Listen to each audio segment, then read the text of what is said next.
جب حج فرض ہو جائے، واجب ہو جائے، جیسے کہ آپ لوگ ماشاءاللہ تیاری کر رہے ہیں، اللہ ذوالجلال آپ کو عافیت سے لے جائے اور خوشی اور صحت کے ساتھ مکمل حج کے ساتھ آپ کو واپس لائے، تو پھر حج کے احکامات کو بھی سمجھنا چاہیے۔ میں ان احکامات کو بطور احکامات اور مسائل بیان کرنے کی بجائے میں عملی حج کا طریقہ آپ کی خدمت میں پیش کروں گا، اور یہ ہے ہمارا تیسرا نقطہ، جس کے بعد ہم سوال و جواب کی نشست کریں گے۔ آپ یوں سمجھیے کہ ہم سب حج کے لیے جانا چاہ رہے ہیں، تو مجھے کیسے حج کرنے کی تیاری کرنی ہے اور مجھے کیسے حج کرنا ہے۔ میں سب سے پہلے اللہ ذوالجلال کے سامنے 2 رکعتیں پڑھ کے استخارہ کروں گا کہ میں نے کس کس کے ساتھ حج کے موقع پہ ساتھ رہنا ہے کہ میری رہنمائی کر سکے اگر میں بھول جاؤں۔ میں وقت نکال کر جہاں استخارہ کروں گا، اللہ سے مشورہ کروں گا، دعا کروں گا، وہاں میں اپنی جملہ کوتاہیوں سے، جملہ گناہوں سے، برائیوں سے توبہ طائب ہوں گا، تاکہ میں نے بہت لمبا سفر کرنا ہے۔ اگر گناہوں کا بوجھ میں سر پہ لے کے گیا تو لمبا سفر مجھ سے طے نہیں ہو سکے گا، تو مجھے سچی توبہ کر کے اس سفر پہ نکلنا ہے۔ میں باقاعدہ وقت نکالوں گا اور اپنی وصیت لکھوں گا، اس سے میں نے لینا ہے، اس کو میں نے دینا ہے، نہ جانے میں واپس آ سکوں کہ نہ آ سکوں، میرے بچوں کو کل کو مصیبت نہ پڑے اور قیامت کو مجھے مصیبت نہ پڑے۔ میں اپنی وصیت لکھوں گا، کیونکہ حدیث کے الفاظ ہیں، مومن وہ ہوتا ہے جس کی زندگی کی 2 راتیں نہیں گزرتی، اس کی وصیت لکھی بھی ہوتی۔ میں صرف اس پر اکتفا نہیں کروں گا کہ میں نے پیمنٹ کر دی ہے، یہ لگژری کلاس ہے، یہ فلاں کلاس ہے، میں اس سے زیادہ کانشیس ہوں گا تو اس بات پہ کہ میں نے وہاں کرنا کیا ہے، میں اسے پڑھوں، سمجھوں، پوچھوں، کسی بھائی سے رہنمائی لوں، تاکہ میرا یہ سفر ضائع نہ ہو، یہ مال ضائع نہ ہو، جانے کے باوجود میں رحمتیں سمیٹ نہ سکوں۔ میں پڑھوں گا کہ میں اللہ کی رحمتوں کو اپنے دامن میں کیسے سمیٹ سکتا ہوں، میں اللہ ذوالجلال سے اپنی خواہشیں کیسے پوری کروا سکتا ہوں، میرے دل و دماغ میں جو دعائیں انگڑائیاں لے رہی ہیں یہ میں نے ساری قبول کروا کے آنی ہے۔ طریقہ کیا ہوگا؟ میں نے سفر سے پہلے یہ ساری چیزیں سمجھ کے سفر کا ارادہ کرنا ہے۔ میں چھٹا یہ کام کروں گا کہ میں جلد بازی میں یہ کام نہیں کرنا چاہتا، جلد بازی اللہ کو پسند نہیں۔ میں ایک چیز کی لسٹ بناؤں گا، یہ میرا پاسپورٹ ہے، یہ میری ٹکٹ ہے، یہ میرا ویزا ہے، یہ میرا واؤچر ہے، یہ میری ضروریات ہے، یہ میری ضروریات پورا کرنے کے زاویے ہیں۔ میں وہ ٹوٹل اپنے سفر سے 2 دن پہلے اس کو پیک کر کے رکھ کے فارغ ہو جاؤں گا، اور صرف اللہ ذوالجلال کا ذکر اور دعاؤں کو شروع کر دوں۔ رسول اللہ صلی اللہ علیہ وسلم نے چونکہ حکم دیا ہے کہ اگر مرد احرام باندھنا چاہتا ہے فَلْيُحْرِمْ أَحَدُكُمْ فِي إِزَارٍ وَرِدَاءٍ وَنَعْلَيْنِ، میں مرد ہوں، میں 2 چادریں احرام کی خریدوں گا جو سلی ہوئی نہیں ہوں گی، میں جوتی بھی خریدوں گا، میں چپل بھی خرید کے رکھ سکتا ہوں، میں بند جوتی بھی ساتھ رکھوں گا، کیونکہ اللہ کے رسول نے فرمایا احرام مرد باندھے تو 2 چادروں میں اور جوتی پہنے، اور اگر عورت میرے گھر والے ساتھ جا رہے ہیں، میری ہمشیرہ گرامی ہے، میری بیٹی جا رہی ہے، تو اس کا احرام یہ ہے تلبس المرأة المحرمة بما شاءت، جو بھی لباس اس نے پہنا ہے اس کا احرام ہے، اس کے لیے کوئی شرط نہیں یہ رنگ ہونا چاہیے، یہ ڈیزائن ہونا چاہیے، یا یہ کیفیت ہونی چاہیے، عورتوں پہ کوئی پابندی نہیں ہے، بلکہ پھول والا لباس، کڑائی والا لباس، کوئی بھی ایسا جو عبائے کے نیچے ہے وہ پہن سکتی ہے۔ تو میں اپنی احرام کی چادروں کو تیار کروں گا۔ آپ صلی اللہ علیہ وسلم نے ساتھ، چونکہ حج کا لمبا سفر ہے، کچھ بھی ہو سکتا ہے، اگر ضرورت ہے تو میں ایک کی بجائے 2 احرام رکھ لوں گا، کہ اگر مجھے مینا مزدلفہ میں ضرورت پڑ جائے تو میں چینج بھی کر لوں. بسا اوقات انسان بھول جاتا ہے وہ بیگ جو اس نے جمع کروا دیا، چادریں اس میں رکھ دیں، ایک چادر اپنے ہینڈ بیگ میں رکھی، تو شریعت نے اس کا بھی حل پیش کر دیا. من لم یجد، جس شخص کے پاس 2 چادریں نہیں، فلیلبس سراویل، تو اس کو چاہیے کہ وہ پیجامہ اور شلوار پہن لے تو اس کو کفایت کر جائے گا. ہونا یہ چاہیے کہ اس کو احرام باندھنا ہے، اب کوئی حل نہیں ہے، وہ یہاں بھول ہی گیا ہے. احرام کے بغیر تو حج نہیں ہوتا، عمرہ نہیں ہوتا. اسی طرح من لم یجد نعلین، یاد ہی نہیں رہا جوتی رکھنا. یا اللہ نہ کرے کہ جوتی ساتھ تو رکھی ہے لیکن سامان کی پیکنگ کرتے وقت یا ایئرپورٹ پہ جا کے دکھاتے وقت باہر رہ گئی ہے، اب کیا کرے؟ فَلْيَلْبَسْ خُفَّيْن، موزے پہن لے. اور موزے آپ کے علم میں ہے کہ پاؤں میں جب پہنتے ہیں تو ٹخنوں سے اوپر تک یہ موزے ہیں.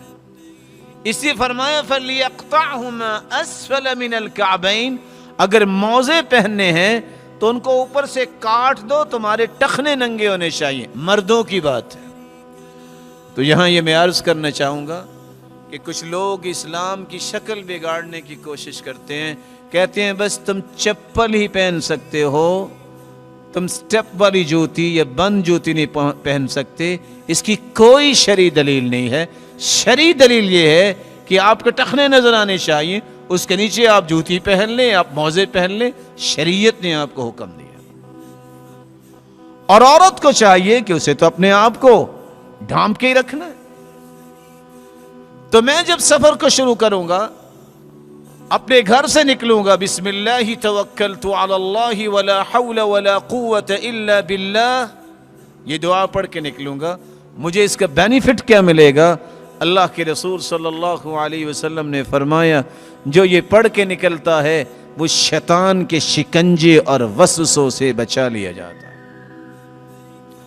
میں 2 رکعتیں گھر سے پڑھ کے نکلوں گا، کیونکہ حدیث میں آتا ہے جو گھر سے نکلتے وقت 2 رکعتیں پڑھتا ہے اور گھر واپس آ کے سفر سے 2 رکعتیں پڑھتا ہے، نہ رستے میں اسے کوئی مصیبت آئے گی نہ واپس گھر آ کے کوئی مصیبت آئے گی.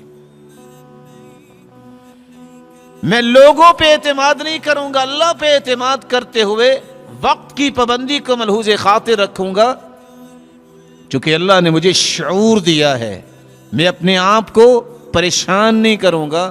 وقت پہ جاؤں گا، وقت پہ بورڈنگ ہو، اور سامان میں وہی چیزیں رکھوں گا جو لسٹڈ ہیں، میں نے پہلے سے لکھی ہوئی ہیں.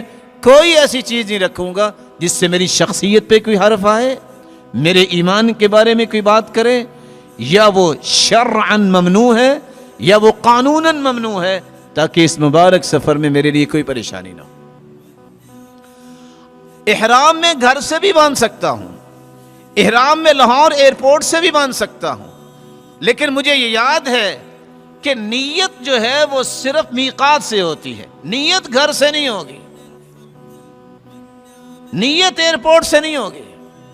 آسانی کے لیے گھر سے احرام باندھ لے، بہت اچھا ہے. اگر آپ کے پاس وقت ہے ایئرپورٹ پہ تو آپ وہاں بھی احرام باندھ سکتے ہیں، بہت اچھا ہے. اور اگر یہ دونوں کام آپ نہیں کرتے، آپ جہاز میں بھی باندھ سکتے ہیں. لیکن یہ یاد رکھیے گا کہ جہاز کے اندر جو واش روم ہے اس کی اتنی وسعت نہیں ہوتی. خطرہ یہ ہوتا ہے کہ آپ کا احرام ملوث نہ ہو، تو آپ ایئرپورٹ پہ یا گھر سے باندھ کے جائیں تو یہ زیادہ اچھا ہے. جبکہ گنجائش موجود ہے کہ آپ جہاز میں باندھ سکتے ہیں. چونکہ میں حج کرنا چاہتا ہوں، اور حج کی 3 قسمیں ہیں: حج تمتع، حج قران، حج افراد. حدیث میں آتا اللہ کے رسول نے اعلان کیا من اراد ان يهل بالحج والعمرة فليفعل ومن اراد ان يهل بالحج فليفعل ومن اراد ان يهل بالعمرة فليهل.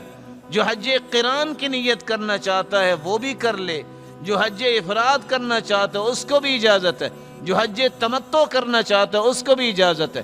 حج قران کا مطلب ہے حج اور عمرہ اکٹھا. اس کے لیے سواری جو انسان کی ہدی ہوتی ہے، قربانی ساتھ لے کے جانی ہوتی ہے. ہم چونکہ ساتھ نہیں لے جا سکتے، یہ نہیں ہو سکتا کہ ایک سیٹ پہ آپ ہوں اور دوسری سیٹ پہ آپ قربانی کو بٹھائیں یا اس کو سامان کے ساتھ جمع کروائیں، ایسا ممکن نہیں ہے. اس لیے ہم حج تمتع کرتے ہیں، حج قران نہیں کرتے. حج افراد کا مطلب ہے کہ آپ صرف حج کرتے ہیں، عمرہ نہیں کرتے. یہ مکے والوں کے لیے ہے. ہم جہاں سے جب جاتے ہیں جو یہ سب لوگ حج تمتع ہی کرتے ہیں.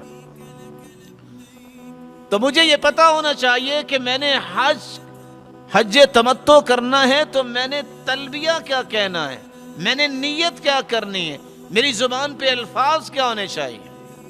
میں احرام باندھوں گا، احرام باندھنے کے بعد سفر کی دعا پڑھوں گا، اللہ اکبر اللہ اکبر اللہ اکبر، سبحان الذي سخر لنا هذا وما كنا له مقرنين وإنا إلى ربنا لمنقلبون، اللهم إنا نسألك في سفرنا هذا البر والتقوى ومن العمل ما ترضى، اللهم هون علينا سفرنا هذا واطع عنا بعده، اللهم أنت الصاحب في السفر والخلیفۃ فی الاہل. اور ہم جب روانہ ہوں گے تو جدہ لینڈنگ سے 35 منٹ بیفور اناؤنسمنٹ ہوتی ہے کہ اس وقت، ویسے تو 1 گھنٹہ پہلے بھی ویسا وقت اناؤنسمنٹ ہو جاتی ہے کہ ہم فلاں وقت جو ہے وہ میقات سے گزر رہے ہوں گے. جس طرح مدینے والوں کا ذوالحلیفہ ہے، ہو سکتا ہے کچھ میرے محترم مدینہ چلے جائیں. وہ میقات، وہ حدود بغیر احرام کے کراس کرنا حج و عمرہ کرنے والے کے لیے جائز نہیں ہے. کچھ لوگ زیادہ ہی آسانی چاہتے ہیں، کہتے ہیں چلو اتر کے جدے باندھ لیں گے. یہ ان کا کرنا ٹھیک نہیں ہے، ناجائز ہے، اور یہ جرت ہے اللہ ذوالجلال کے احکامات کو توڑنے کے. ان کو ایسا نہیں کرنا چاہیے. جب یہ کہا جائے کہ اب نیت کر لیجئے آپ میقات پہ ہیں، تو مجھے اور آپ کو یہ سوچنا ہے کہ میں اپنا حج کرنے جا رہا ہوں کہ اپنے والد اور والدہ اور بہن اور بھائی اور چچا اور ماموں یا دادا یا کس کی طرف سے حج کرنا چاہتا ہوں. اگر میں اپنی طرف سے حج کرنا چاہتا ہوں تو میں نیت کروں گا کہ یہ میرا حج ہے، اور میری زبان پہ الفاظ یہ ہوں گے لبیک اللہم بعمرۃ، جو کہ حج تمتع میں پہلے عمرہ ہوتا ہے. 8 تاریخ سے ہم حج کا آغاز کریں. اگر میں نے اپنا حج کر لیا ہے، بہت اچھا ہے کہ میں اپنے والد گرامی، اپنی والدہ گرامی جو دنیا سے جا چکے ہیں، اسی طرح اپنے کسی بھائی کسی بہن کی طرف سے حج کر لوں، اس کو بھی پورا اجر ملے گا، مجھے بھی پورا اجر ملے گا. تو بہتر یہ ہے کہ میں ان کی طرف سے حج کر لوں. لیکن اس کے لیے شرط یہ ہے کہ اپنا فرضی حج کیا ہوا ہو. آپ صلی اللہ علیہ وسلم نے سنا ایک شخص کہہ رہا تھا لبیک عن شبرمہ، میں شبرمہ کی طرف سے حج کرنا چاہ رہا ہوں. کہا شبرمہ کون ہے؟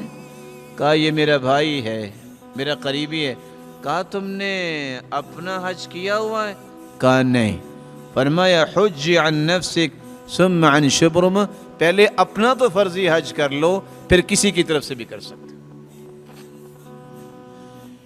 جو ہی میں یہ نیت کروں گا دل سے، اور مجھے تلبیہ کہنا ہے اور یہ الفاظ بولنے ہیں کہ میں عمرہ کر رہا ہوں یا حج. اگر میں نے والد گرامی کی طرف سے یہ حج کرنا ہے تو میں کہوں گا لبیک اللہم بعمرۃ عن ابی. والدہ کی طرف سے کروں گا تو کہوں گا عن امی، لبیک اللہم بعمرۃ عن امی. اور اگر میں اپنے بھائی کی طرف سے کروں گا تو وہ الفاظ لاؤں گا لبیک اللہم بعمرۃ عن اخی، میرے بھائی کی طرف سے. اگر میں بہن کی طرف سے کرنا چاہوں گا لبیک اللہم بعمرۃ عن اختی. اگر میں اپنے چچا کی طرف سے کرنا چاہتا ہوں لبیک اللہم بعمرۃ عن عمی. یہ الفاظ بولنے کے بعد میں تلبیہ شروع کر دوں گا لبیک اللہم لبیک لبیک لا شریک لک لبیک ان الحمد والنعمت لک والملک لا شریک لک. یہاں میں گزارش کروں گا کہ کچھ میرے محترم اور معزز بھاگم باغ میں افراتفری میں سفر پہ نکل جاتے ہیں، جب تلبیہ کا وقت آیا تو سوئے ہوتے ہیں. یہ بات درست نہیں ہے. آپ سفر پہ نکلنے سے پہلے اچھی طرح اپنے آپ کو تیار کریں، اس انداز سے ریلیکس ہوں اور افراتفری میں نہ جائیں، آرام کر لیں، راحت حاصل کر لیں کہ جب آپ تلبیہ شروع کریں، جب آپ عمرہ کریں تو آپ کو کوئی تھکاوٹ نہ ہو، تازہ دم ہو کہ رب تعالیٰ سے دعائیں کریں. حدیث میں آتا ہے جبریل امین آئے اور آ کے کہتے ہیں کہ اللہ ذوالجلال کا حکم ہے کہ اپنے صحابہ کو حکم دیجئے کہ وہ بلند آواز سے تلبیہ کہے، ان یرفعوا اصواتهم بالتلبیہ. اور آپ صلی اللہ علیہ وسلم نے فرمایا افضل الحج، بہترین حج وہ ہے العج والسج، جس میں قربانی ہو اور بلند آواز سے تلبیہ کہا جائے، یہ افضل حج ہے. ہم جب جدہ لینڈ کریں گے، وہاں سے مکہ پہنچیں گے، تلبیہ جاری ہے. رسول اللہ صلی اللہ علیہ وآلہ وسلم کے صحابی بیان کرتے ہیں کہ اللہ کے رسول جب مکہ میں آتے تو وادی ذی طویٰ میں رکتے، غسل کرتے، پھر بیت اللہ آتے. میں آپ سے بھی گزارش کروں گا جذباتی نہ بنیے، مکہ پہنچیے، اپنے ہوٹل میں پہنچیے، راحت اختیار کیجئے، مینٹلی پریپیئر ہو جائیے. اگر آپ کو نیند آ رہی ہے سو جائیے، لیکن فوراً جائیں گے تو یہ چکر کاٹ نہیں ہوگا، دعائیں کیسے ہوں گی؟ آپ راحت حاصل کریں. آپ سمجھتے ہیں کہ میں نے غسل کرنا ہے تو غسل کر لیں، اس وقت بیت اللہ کی طرف جائیں جب اب تازہ دم ہو. اب مجھے چونکہ عمرہ پہلے کرنا ہے، میں حج تمتع کرنا چاہتا ہوں، تو میں جب بیت اللہ کی طرف جاؤں گا تو چونکہ یہاں سے میں پڑھ کے جا رہا ہوں کہ مجھے کیا کرنا ہے، میں پہلا قدم دایاں بیت اللہ کے اندر رکھوں گا. اعوذ باللہ العظیم وبوجہہ الکریم وسلطانہ القدیم من الشیطان الرجیم بسم اللہ والصلاة والسلام علی رسول اللہ اللہم اغفر لی واعصمنی من الشیطان وافتح لی ابواب رحمتک. 6 حدیثوں کے اندر یہ جو دعا آئی ہے، یہ دعا پڑھ کے میں بیت اللہ میں داخل ہوں. رسول اللہ صلی اللہ علیہ وسلم جب حج پہ آئے ہیں، یہ صحابہ کرام، تو انہوں نے اضطباء کیا. اضطباء کا مطلب یہ ہے اوپر والی چادر اس کو میں دائیں بغل کے نیچے سے نکال کر اس کو بائیں کدے پہ ڈالوں گا. اس کو کہتے ہیں عربی زبان میں اضطباء، اور یہ مردوں کے لیے ہے. عورت پردے میں ہوگی. یہاں یہ بات بھی واضح کر دوں، ہو سکتا ہے کہ کہے کہ جب احرام باندھ لیا جائے تو پھر کچھ پابندیاں عائد ہوتی ہیں، وہ مجھے سمجھ نہیں ہے. میں بال نہیں کاٹ سکتا احرام باندھنے کے بعد، نیت جب ہو گئی. میں ناخن نہیں کاٹوں گا، میں خوشبو نہیں لگاؤں گا. مرد ہے تو سر نہیں ڈھانپے گا، سلے ہوئے کپڑے نہیں پہنے گا. عورت ہے تو گلوز نہیں پہنے گی اور نقاب باندھے گی نہیں. ایک ہے پردہ کرنا، ایک ہے نقاب باندھنا، دونوں میں فرق. یہی وجہ ہے کہ کتنے نیک اور صالح گھرانے ساری زندگی پردہ کرتے ہیں اور ان کو شبہ ڈال دیا جاتا ہے کہ وہاں تو احرام کی حالت میں تو پردہ نہیں کرنا چاہیے. یہ غلط ہے، شریعت کا یہ حکم نہیں ہے. شریعت کا حکم بیان کر رہی ہے سیدہ عائشہ رضی اللہ تعالی عنہا، صحیح بخاری کی روایت اور سنن ابی داود کی روایت. لا تنتقب المرأة المحرمہ ولا تلبس القفازین. عورت نقاب نہ باندھے، گلوز نہ پہنے، اور خود ہی فرماتی ہے ہم اللہ کے رسول کے ساتھ احرام کی حالت میں تھی. سیدہ عائشہ رضی اللہ تعالی عنہ، مومنوں کی ماں، وہ فرماتی ہے کان الرکبان یمرون بنا، قافلے ہمارے پاس سے گزرتے، احدانا سدلت جلبابها من رأسها على وجهها، اپنی چادر اپنے کپڑے کو سر سے اپنے چہرے پہ ڈال لیا کرتی. فَإِذَا جَاوَزُونَا كَشَفْنَاهُ، جب کوئی بھی غیر محرم نہ ہوتا تم اب چادر پیچھے کر لیا کرتی. صحابیہ کہتی ہیں كُنَّا نُخَمِّرُ وُجُوهَنَا وَنَحْنُ مُحْرِمَاتٍ مَعَ أَسْمَاء بنت أبي بکر رضی اللہ عنہ. ہم اپنے چہروں کو ڈھانپا کرتی تھیں جبکہ ہم اسماء بنت ابی بکر صدیق رضی اللہ تعالیٰ عنہ کے ساتھ احرام کی حالت میں ہم حج عمرہ کر رہی تھی. تو عورت حجاب میں رہے گی، صرف یہاں اسے نقاب باندھنا نہیں. اور آج سمجھ میں آتی ہے یہ بات. عربی زبان میں 3 لفظ ہیں. ایک ہے نقاب، جب کوئی عورت آنکھوں کے نیچے سے یہاں سے باندھ لے اس کو نقاب کہتے ہیں. ایک ہے اللکفام، جب ہونٹوں پہ باندھے تو اس کو کہتے ہیں اللکفام. اور جب تھوڑی پہ باندھے تو اس کو کہتے ہیں اللسام. اور بعض نے یہاں اللسام لکھا ہے. جہاد میں لوگ جاتے تو یہاں باندھ کے جاتے روب ڈالنے کے لیے، تو وہ کہتے ہیں اکشف اللسام، ذرا یہ کپڑا ہٹاؤ دیکھے تم کون سے بہادر جنگجو ہو. باندھنا منع ہے، چہرے کو ڈھانپنا منع نہیں. اور آج یہ بات سمجھ میں آئی کہ جہاں 10 سے 20 سے 25 لاکھ لوگ ہوتے ہیں، اگر یہ باندھا ہو تو کتنی مشقت ہوگی. دم گھٹ ہو سکتا ہے، کوئی بیمار ہو سکتا ہے. صرف اپنے چہرے پہ پردہ ڈالنے کا حکم دیا ہے، باندھنے کا حکم نہیں دیا. پابندی یہ بھی ہے، کچھ لوگ خوشی خوشی خرامے کہتے ہیں چلو احرام کی حالت میں ہم نکاح کرتے ہیں، منگنی کرتے ہیں. یاد رکھنا یہ منگنی بھی باطل ہوگی اور نکاح بھی باطل ہوگا.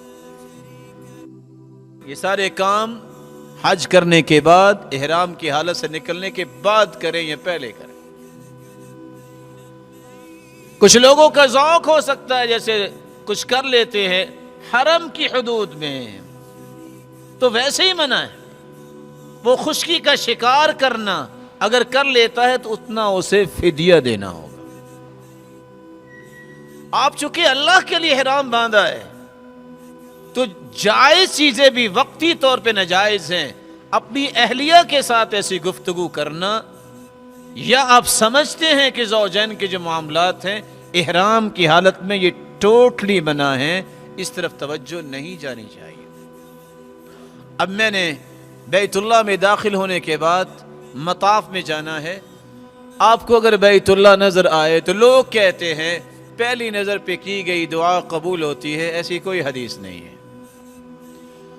آپ نے اگر کہنا ہے تو یہ کہیے اللہم زد ھذا البیت تعظیما وتشریفا وتکریما ومہابتا وبرا.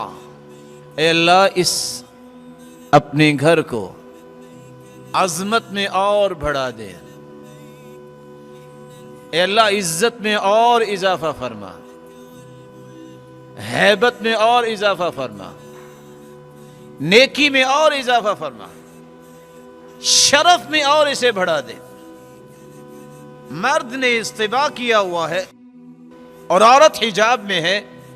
حجر اسود کے سامنے سے آپ نے طواف کا آغاز کرنا ہے. سنت یہ ہے کہ بوسہ لے کے آپ شروع کریں. وقت نہیں ملا تو آپ ہاتھ لگا لے یا چھڑی لگا لے، اس کو چوم سکتے ہیں. اس کا بھی موقع نہیں ہے تو آپ سامنے جا کے اللہ اکبر کہہ کے اشارہ کر کے گزر جائیں، پھر ہاتھ کو چوما نہیں جائے. اور ایک ہاتھ، 2 ہاتھ نہیں، کیونکہ اللہ کے رسول صلی اللہ علیہ وسلم نے سیدنا عمر سے کہا تھا یا عمر انک رجل قوی فلا تؤذی الضعیف. عمر تم بہادر آدمی ہو، کمزوروں کو تکلیف نہ دینا. ان خلالک، اگر خالی مل جائے تمہیں حجر اسود، فقبل، تو تم بوسہ دے دینا.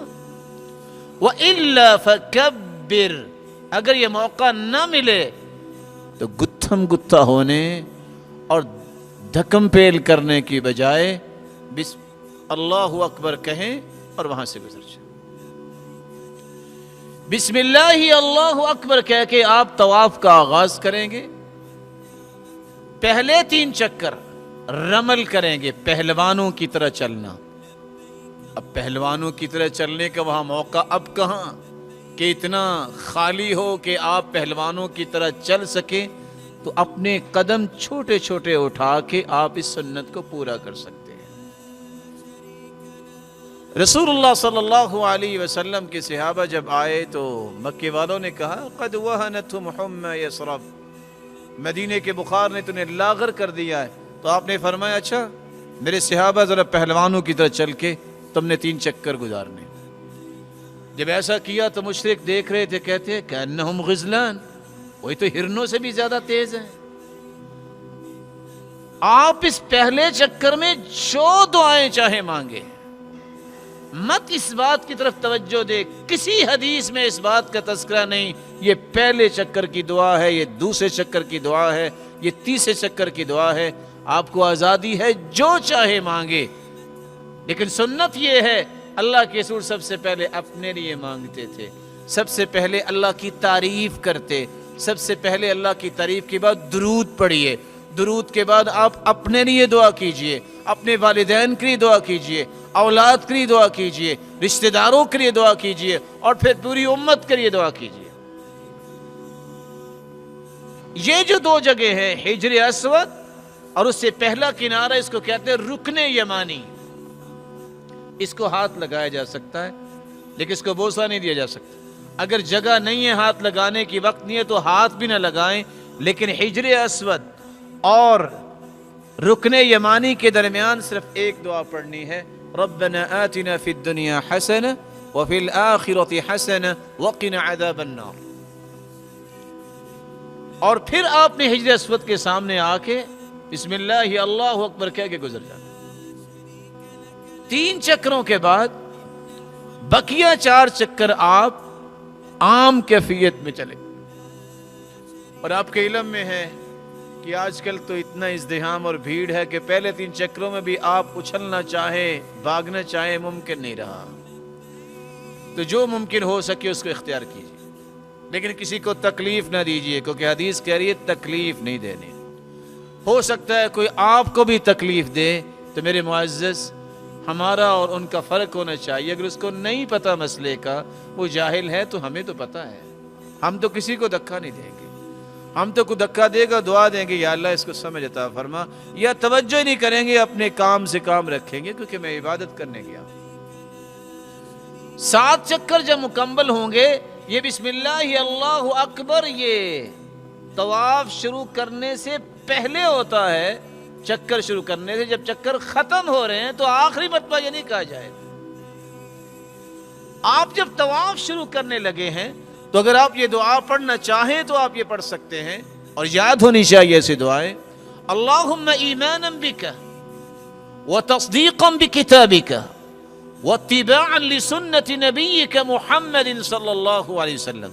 اللہ میں تجھ پر ایمان رکھتے ہوئے، تیری کتاب کی تصدیق کرتے ہوئے، اور تیرے پیغمبر کی سنت کے مطابق میں یہ عبادت شروع کر رہا ہوں. یہ پڑھ کے آپ طواف کا آغاز کر سکتے ہیں. جب آپ کے 7 چکر پورے ہو جائیں، سنت یہ ہے کہ آپ 2 رکعتیں مقام ابراہیم کے پیچھے پڑھنے سے پہلے ملتزم پہ آئیں. ملتزم یہ ہے حجر اسود، اور ساتھ ہی آپ نے بیت اللہ کا دروازہ آپ کو نظر آئے گا. بیت اللہ کا دروازہ اور حجر اسود کے درمیان یہ ملتزم ہے. اللہ کے رسول صلی اللہ علیہ وسلم تشریف لایا کرتے، اپنا سینہ مبارک لگاتے، اپنے رخسار لگاتے، اپنے بازو لگاتے، یہاں کھڑے ہو کے خوب دعائیں کریں. اور اگر یہ میسر نہیں آتا تو دھکم پیل نہ کرے. لا یکلف اللہ نفسا الا وسعها. شریعت نے مکلف بنایا جتنی طاقت. آپ نے مقام ابراہیم کے پیچھے 2 رکعتیں پڑھنی ہے. ہو سکتا ہے کہ یہاں بھی آپ کو یہ مسئلہ ہو، وہاں جگہ ہی نہ ہو، تو پھر آپ کہیں بھی 2 رکعتیں ادا کر سکتے ہیں. لیکن 2 رکعتوں میں پہلی رکعت میں قل یا ایھا الکافرون اور دوسری رکعت میں قل ھو اللہ احد، یہ 2 سورتیں پڑھ کے 2 رکعتیں مکمل کیجیے. یہاں رکھتے پڑھنے کے بعد دعا کرنا اللہ کے رسول سے ثابت نہیں ہے. تو ہمیں سنت کے مطابق عبادت کرنی ہے، تبھی قبول ہوگی، کیونکہ صحیح مسلم کی روایت ہے، من عامل عملا لیس علیہ امرنا فہو رد. جس نے اللہ کے رسول کے طریقے کے مطابق عمل نہیں کیا، مردود ہے، وہ قبول نہیں ہوگا. آپ نے 2 رکعتیں پڑھی، آپ دوبارہ ملتزم پہ بھی آ سکتے ہیں، سنت ہے دوبارہ ملتزم پہ آئیے، حجر اسود اور بیت اللہ کے دروازے کے درمیانی حصے. لیکن جگہ میسر نہیں ہے، مشکل ہے، تو آپ پھر صفا مروہ کی طرف جائیے اور اس سے پہلے زمزم پیئے، چہرے پہ لگائیے، سر پہ ڈالیے، اور یاد رکھیے گا حدیث کے الفاظ ہیں ماء زمزم لما شرب لہ، جس نیت سے زمزم پیا جائے اللہ وہ پوری کر دیتے. آپ کھڑے ہو کے بھی پی سکتے ہیں، بیٹھ کے بھی پی سکتے ہیں. 10 روایتیں اللہ کے رسول نے بیٹھ کے بھی پیا، کھڑے ہو کے بھی پیا، اور اس وقت کھڑے ہو کے پیا جب نیچے پانی گرنے سے کوئی مسئلہ تھا کہ کوئی چھینٹے نہ پڑ جائے، تو آپ نے کھڑے ہو کے پی لیے. تو آپ دونوں طریقے استعمال کر سکتے. آپ نے جب صفا کی طرف جانا ہے تو سنت یہ ہے، اب وہ پہاڑیاں تو نہیں رہی، لیکن ادھر جاتے وقت آپ کو یہ کہنا ہے ابدأ بما بدأ اللہ بہ، میں اسی طرح شروع کر رہا ہوں جس طرح اللہ نے شروع کیا ہے. اللہ نے کیسے شروع کیا ہے؟ 7 آیت کا حصہ پڑھیں گے. ان الصفا والمروة من شعائر اللہ، صفا اور مروہ یہ اللہ کے شعائر میں سے ہے. تو پہلی بات ابدأ بما بدأ اللہ بہ، ان الصفا والمروة من شعائر اللہ. اور جب ہم جانے لگیں گے صفا کے اوپر، اللہ اکبر اللہ اکبر اللہ اکبر، لا الہ الا اللہ وحدہ لا شریک لہ لہ الملک ولہ الحمد وہو علی کل شیء قدیر، لا الہ الا اللہ وحدہ لا شریک لہ انجز وعدہ ونصر عبدہ وہزم الاحزاب وحدہ. یہ پڑھتے ہوئے ہم اوپر چلے جائیں گے. تھوڑا سا فرق آپ کو محسوس ہوگا، اب زیادہ کو اونچی پہاڑی تو نہیں رہے، اور ہو سکتا ہے کہ آپ فرسٹ فلور پہ ہوں یا کہیں ہوں تو وہاں تو یہ چیز بھی نظر نہیں آئے گی. وہاں کھڑے ہو کے 3 مرتبہ دعا کرنی ہے، بیت اللہ کی طرف رخ کر کے. پلرز ہیں، بلڈنگ ہے، شاید کہ آپ کو بیت اللہ نظر نہ آئے، لیکن سنت یہ ہے کہ بیت اللہ کی طرف منہ کریں اور دعا کریں، جو چاہے دعا کریں، لیکن 3 مرتبہ. کیسے 3 مرتبہ؟ دعا کرنے کے بعد لا الہ الا اللہ وحدہ لا شریک لہ لہ الملک ولہ الحمد وہو علی کل شیء قدیر. پھر دعا شروع کرتے ہیں. پھر لا الہ الا اللہ وحدہ لا شریک لہ لہ الملک ولہ الحمد وہو علی کل شیء قدیر. پھر دعا کریں. یہاں سے آپ کا سعی کا آغاز ہوگا اور آپ صفا سے مروہ کی طرف روانہ ہوں گے. جو بھی دعائیں کرنا چاہتے ہیں کیجئے، لیکن ایک دعا جو بہت چھوٹی ہے وہ آپ ضرور یاد کیجئے گا، رب اغفر وارحم انک انت الاعز الاکرم. یہ دعا آپ کثرت سے پڑھیے، رب اغفر وارحم، اللہ مجھ پہ رحم فرما، مجھے معاف فرما، انک انت الاعز الاکرم، اللہ عزتوں والا اور کرم والا تو ہی ہے، مجھے معاف کر دے اور مجھ پہ رحم فرما. یہ جو سبز لائٹس لگی ہیں یہ مردوں کے لیے ہے، عورتوں کے لیے نہیں.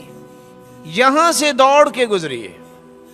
آپ صلی اللہ علیہ وسلم یہاں سے دوڑ کے گزرتے تھے، صحابہ کرام کا بھی یہی معمول تھا. لیکن اگر ازدحام ہے تو بس اوقات آپ کو اس کا بھی موقع نہیں ملے گا. لیکن کوشش کیجئے کہ آپ تیزی سے اپنے قدم رکھتے ہوئے گزریے تاکہ سنت پہ عمل کرنے کا اجر نصیب ہو جائے. آپ جب مروہ پہ پہنچے تو آپ کا ایک چکر مکمل ہوگا، لیکن آپ نے کرنا کیا ہے؟ اللہ اکبر اللہ اکبر اللہ اکبر. لا الہ الا اللہ وحدہ لا شریک لہ لہ الملک و لہ الحمد وہو علی کل شیء قدیر. لا الہ الا اللہ وحدہ لا شریک لہ انجز وعدہ ونصر عبدہ وہزم الاحزاب وحدہ. یہ پڑھتے ہوئے آپ نے مروہ پہ پہنچنا ہے. وہاں بھی 3 مرتبہ دعا کیجیے جیسے کہ آپ نے صفا پہ کی تھی. یہاں ایک چکر مکمل ہو گیا. کچھ بھائی میرے بھول جاتے ہیں, وہ صفا سے جا کے صفا تک واپس آ کے کہتے ہیں ایک چکر, ایک نہیں 2 ہوتے ہیں. اسی طرح آپ مروہ سے صفا کی طرف واپس آئیں گے, دعائیں کرتے ہوئے سبز لائٹوں کے درمیان سے گزریں گے تو دوڑ کے گزریے. مردوں کے لیے صفا پہ آ کے وہی دعا پڑھیے جو آپ نے مروہ پہ جاتے وقت پڑھی تھی. آپ کے 2 چکر ہو گئے, آپ نے 7 چکر مکمل کر دیے. جب آپ کے 7 چکر یہ مکمل ہو جائے تو حکم یہ ہے کہ آپ اپنے بال کٹوائیں. کچھ لوگوں کو زیادہ ہی ذوق ہوتا ہے, وہ عمرہ کرنے کے بعد بھی بالوں کو منڈوا لیتے ہیں, صاف کروا لیتے ہیں. سنت یہ ہے, اللہ کے رسول جب حج کرنے آئے 4 ذی الحجہ کو مکہ پہنچے تو آپ نے پہلے بال کٹوائے ہیں, منڈوائے نہیں ہیں. منڈوانا افضل ہے. کب؟ عمرہ کریں حج کے موقع پہ. لیکن آپ نے جب مکہ تشریف لائے ہیں تو پہلے کٹوائے ہیں, پھر 10 ذی الحجہ کو منڈوائے ہیں. مرد جو ہے وہ بال کٹوائے گا پورے سر کے بال برابر. یہاں یاد رکھیے گا, کچھ لوگ وہاں بھی آپ کو سنت سے دھکیل کے دور کرنا چاہیں گے. صفا مروہ پہ لوگ نظر آئیں گے, کینچی پکڑی ہوگی, ہم آپ کے بال کاٹ دیں. مت کٹوائیے گا, یہ سنت نہیں کہ اتنے سے بال کاٹو. یہ عورت کو حکم ہے کہ اپنے پورے بالوں کو جمع کر کے قدر الانمیلہ, 1 انگلی کے پورے کے برابر عورت بال کاٹے گی. مرد جو ہے وہ پورے سر کے بال کٹوائے گا, کہا وہ تھوڑے ہی کٹوائے. جو ہی آپ نے بال کٹوائے آپ لباس پہنیے, آپ کا عمرہ مکمل ہو گیا. 8 ذی الحجہ تک تمتع کریں. تمتع کا مطلب فائدہ لیں, آپ حلال ہو گئے, آپ پہ کوئی پابندی نہیں ہے. 8 ذی الحجہ کو آپ نے جس ہوٹل میں ٹھہرے ہیں وہاں سے احرام دوبارہ باندھنا ہے اور حج کری روانہ ہونا ہے نیت کرنے کے ساتھ, اور مینا پہنچنا ہے ظہر سے پہلے پہلے.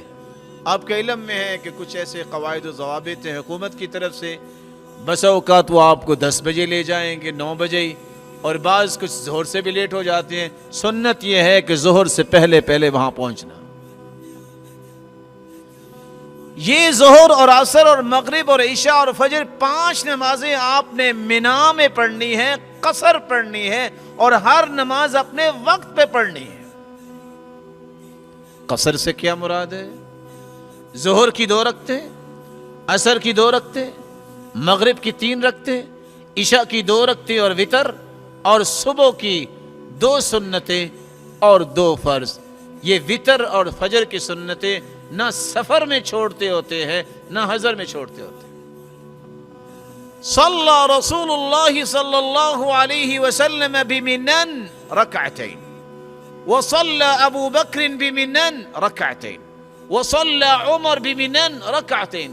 اللہ کے رسول نے بھی مینا میں 2 رکعتیں پڑھی, ابو بکر صدیق رضی اللہ تعالی عنہ نے بھی 2 رکعتیں پڑھی, سیدنا عمر رضی اللہ تعالی عنہ نے بھی 2 رکعتیں پڑھی. ہو سکتا ہے کہ آپ کو کوئی کہے نہیں پوری پڑھنی ہے. یاد رکھیے گا, کہنے والا نبی نہیں ہے, نبی محمد مصطفیٰ ہے جنہوں نے 2 پڑھی ہیں. ہم ان سے نیک نہیں بن سکتے. اگر اس ہستی کے طریقے کو فالو نہ کیا تو میرے اور آپ کے حج کا کچھ نہیں بنے گا. وہی حج اور عبادت قبول ہے جو اللہ کے رسول کے طریقے کے مطابق. اس کو یوم الترویہ کہتے ہیں. 8 ذی الحجہ. ہوتا یہ تھا پانی کا بندوبست نہیں ہوتا تھا, لوگ اس دن اپنے آپ کو تیار کرتے, اچھے طریقے سے پانی پی لیتے کہ صبح ہم نے ایک لمبا سفر طے کرنا ہے, مزدلفہ کراس کر کے میدان عرفات میں پہنچنا. فجر کی نماز پڑھنے کے بعد, ذکر و اذکار سے فارغ ہونے کے بعد جب سورج نکل آئے گا, خوش نصیبی ہے کہ آپ اشراق کی نماز پڑھیں اور پھر میدان عرفات کی طرف جائیں. یہ 9 ذی الحجہ ہے، اور یہ واضح رہنا چاہیے نیت میدان عرفات میں جانا، 10 تاریخ کو طواف کرنا اور سعی کرنا، یہ 4 رکن ہیں حج کے. نیت نہ کر سکے حج نہیں ہوگا.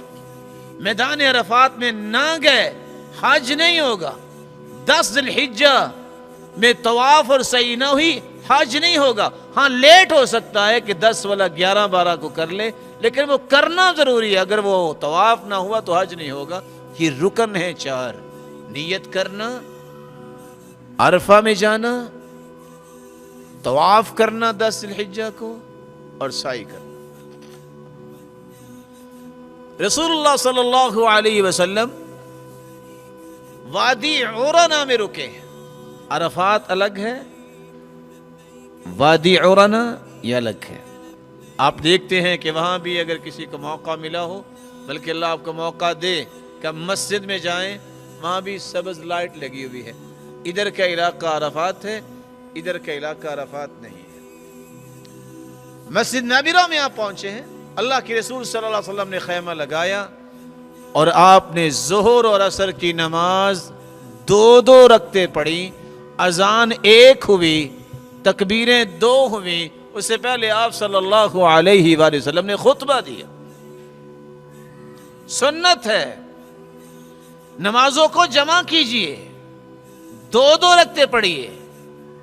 نبی معظم سے بڑھ کے اپنے آپ کو متقی بنانے کی کوشش مت کیجئے. اور یہ سراسر گمراہی ہے سنت کو چھوڑنا. لوگ کہیں گے آپ کو نہیں پوری پڑھنی ہے. اللہ کے رسول نے 2 رکعتیں پڑھی ہیں. ہم وہ چیز بیان کر رہے ہیں جو اللہ کے رسول نے کیا ہے. پھر آپ دعائیں کریں. آپ سبحان اللہ کہہ سکتے ہیں، اللہ اکبر، لا الہ الا اللہ. صحابہ جو بھی اس طرح کا کہتا، دوسرا اس پہ انکار نہیں کرتا تھا. مغرب کی اذان کا وقت جب ہوتا ہے اس وقت تک دعائیں کریں. آپ بیٹھ کے بھی دعا کر سکتے ہیں. آپ تھک گئے ہیں، اگر موقع ہے لیٹنے کا تو لیٹے بھی دعا کر سکتے ہیں. آپ کھڑے ہو کے بھی دعا کریں. یہ وہ مبارک دن ہے جس کے بارے میں حدیث کہتی ہے الحج عرفہ. حج ہے ہی عرفے کا نام، حج ہے ہی عرفے کا نام. ما من یوم ان یعتق اللہ عبدا من النار من یوم عرفہ. جتنے لوگ اللہ ذوالجلال عرفہ کے دن جہنم سے آزاد کرتے ہیں کسی اور دن میں نہیں کرتے. جب سارے احرام باندھ کے کھڑے ہوتے ہیں، اللہ فرشتوں سے کہتے ہیں ذرا میرے بندوں کو دیکھو، ماذا اراد ہؤلاء، یہ کیا لینے آئے ہیں؟ تم سارے گواہ رہنا، میں نے ان سب کو معاف کر دیا.